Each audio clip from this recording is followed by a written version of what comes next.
Communicating interpersonally is a skill. We've been studying IPC for the past 16 weeks, and the content in the class has changed me for the better. In this digital story, I'm going to highlight 3 course concepts that I plan to apply to my personal and professional life. The first concept that resonated with me is hurtful communication. According to Evangelisti research, she suggests that a person's sense of hurt is associated by a sense of vulnerability. Feeney stated hurt is provoked by relational transgressions, which implies low relational satisfaction to the victim of hurtful communication. To better understand how I personally have communicated hurt, I asked my significant other, Jackie, for feedback. Although she didn't want to be on camera, this is what she said. Eddie, where do I begin? It hurts me when you say you need space while we're laying on the bed. It also hurts me when you're not honest about me with your emotions. And lastly, I sometimes feel I'm not a priority in your life. From first-hand experience and the literature from IPC, I've tried my best to stop being a hurtful communicator. Now, I think before I talk. It's unoriginal, but it's helped me in my romantic relationship. I catch myself stopping mid-sentence and being mindful of the consequences that can occur from sending that hurtful message. I've noticed that Jackie and I are getting into fewer arguments because of this adaptation.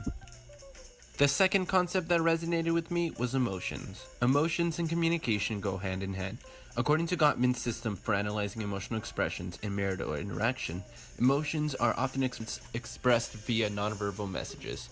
Some examples include eye rolls, change in pitch, and head movements.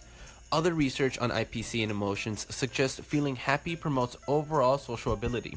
Lastly, Anderson, Keltner, and John suggest emotional similarity leads to emotional convergence, which in turn facilitates emotional open communication, mutual trust, and relationship satisfaction. Like Jackie mentioned before, I'm not great at communicating my emotional state. However, I've attempted to work on it. I've grown as an emotional interpersonal communicator by letting my guard down and putting myself in situations that cause me to communicate emotionally. For example, I bring up topics like marriage, life goals, and prior traumatic events with people I feel safe around to trigger my emotions. As the months have gone by, I've noticed it's easier for me to tell people how I feel. I'm also more comfortable putting myself in emotional situations with my family and friends. Because of this, my relationships have grown stronger over time. The final concept that resonated with me was positive communication. Before this class, I never focused on the positive effects of IPC. Now, I try to be as supportive, encouraging, and complimentary as possible. There is an abundance of research that suggests numerous positive outcomes from sending compliments, such as increasing the receiver's self-esteem and overall relationship satisfaction in friendships, marital relationships, and romantic partners.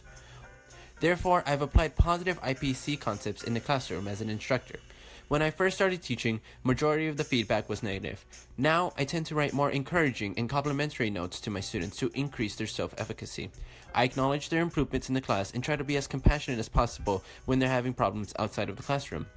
Since applying these concepts, I've noticed that my rapport with my students has increased and they tend to communicate with me more about concerns in their personal life. In conclusion, interpersonal communication has changed me for the better. The research on hurtful, emotion, and positive communication has shown me how these concepts have an impact on our community.